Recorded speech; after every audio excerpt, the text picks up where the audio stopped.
Welcome back. All right, the Basic Education Minister, Angie Motshekga, she says today her department is working together with the Ministry of Health, looking for guidelines on how to respond to the coronavirus in our schools. One school in Joburg being closed after a teacher came into contact with one of the people who's now tested positive for the virus. That's following that trip to Italy last week.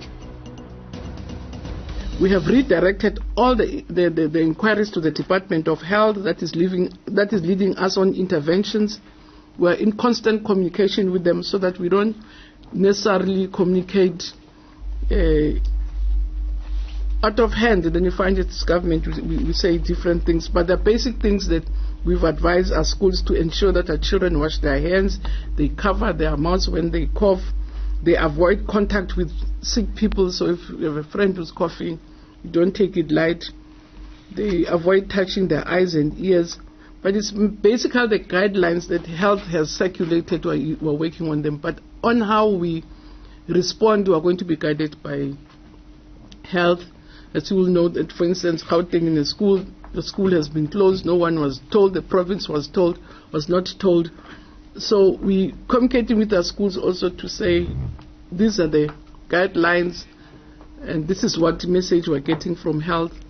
So we'll only message through health on this matter so that we really don't create unnecessary panic, but on the other hand, we're adequately cautious to make sure that we really don't harm our children, because one of the systems where we find lots of people in the same place at the same time, and children are said to be more vulnerable, especially even younger children in your primary schools. So we're taking all the precautionary measures, but also we don't want to unnecessarily create panic. The Basic Education Minister, Angie Motshekga, speaking earlier. Well, the SA Democratic Teachers Union, SADTU, it's been discussing this issue over the weekend. Their spokesperson, Nomusa Cembi, in our studios. Now, Nomusa, good afternoon. Thanks so much for coming in. Good afternoon. Okay, obviously COVID-19, everyone's talking about it. Everyone's wondering how it's going to affect their sector. Are you worried it's going to affect your sector dramatically? Yes, we are very much worried, and we spoke about it at our National Executive Committee meeting this weekend. And we said we would have liked the department to have been more proactive by developing learning materials to empower both the learners and teachers in order to ensure that this virus does not spread. It doesn't seem to affect young children as much as it affects adults. It seems there have been very small numbers, very low numbers of young children diagnosed with this, and no children under the age have died as a result of this disease. The problem, of course, is that children can still carry the disease. That means it could affect your members. Yes, children can carry the disease from their parents. So we are saying information is important for both the learners and the teachers, so that the teachers can inform the learners, and the teachers can be able to tell the symptoms, as well as the learners can be able to know what the symptoms are and what they should do. So that has been lacking. Hence the closure of that school, some of the schools that have been closed. We feel it's because of lack of information. Obviously, there's been a lot of information coming from the Health Department. This will be about coordination between the Health Department and the Education Department as well. Some schools in richer areas have been telling children telling children's parents to buy their own hand sanitizer. Of course, not every school can do that. Most schools simply can't. Would you like to see some sort of distribution of sanitizer for, school gates, maybe the entrances to classrooms, that sort of thing? Yes, we'd like to see that. Hence we are saying the department has not been proactive. Those things should have been done at least a week or two ago, but up until now nothing has happened. Okay, your teachers are going to stay in class for the moment, right? Though, I mean, there's no need for panic here. Yes, teachers are going to stay in class, but we are appealing for information to come through so that they are able to take the information to the learners. And if you have information, you feel you are better informed, and therefore you know what to do and when to do it. Right, let's see what reaction there is from the Education Department around that. The other big story of the moment, if we can just move away from coronavirus, it's hard to do, but let's just do that for a moment. You also discussed the budget, and of course the Finance Minister, Tito Mboweni, he was announcing that there would be, and the words here are important, as the President put it in his newsletter a little while later, that they would slow the rate of growth of government's wage bill.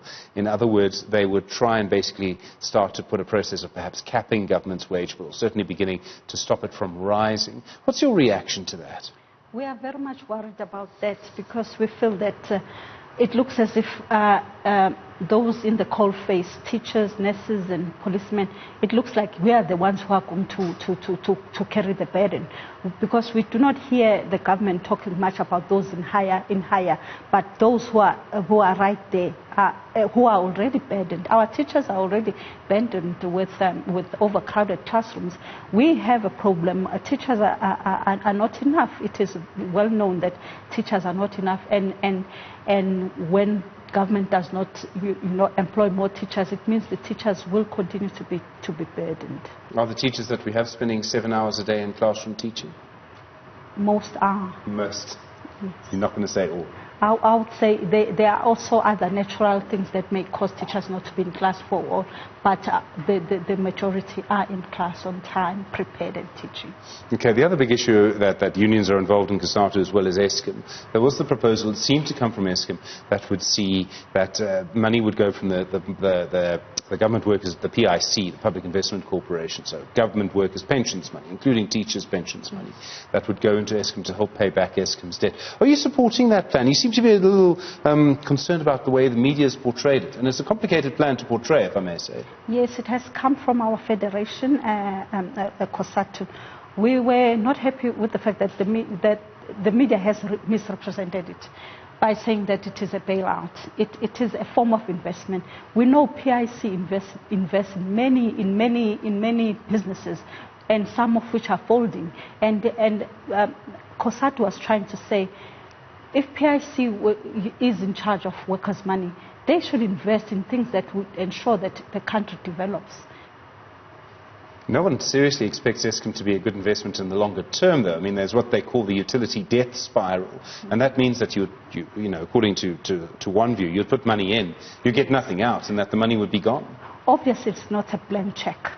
There are certain things that Eskom has to do to ensure that the money doesn't disappear. We cannot just throw. I mean, it would not be right to just throw money 250 away. billion rand. Yes, into a bin.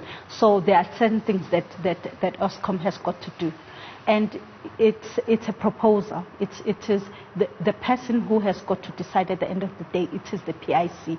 They are the ones who have got to do the risk analysis.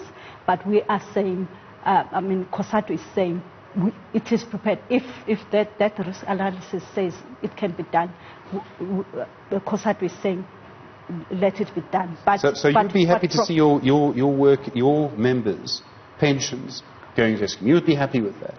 We are, as we said in our meeting this past weekend, we are going to the ground, to the members, to get their views on the matter. It came from COSATU. That's why we are angry with the media, that the media ran away with this before we could take it to members on the ground. Well, COSATU ran to the media, Nomusa. I mean, you can blame us for some things, but COSATU ran to the media with this.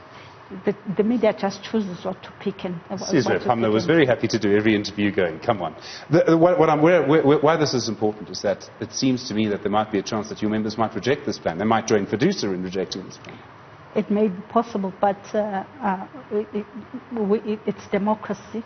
So, but we cannot just sit and fold hands. We should take things to them. If they reject, they have their reasons.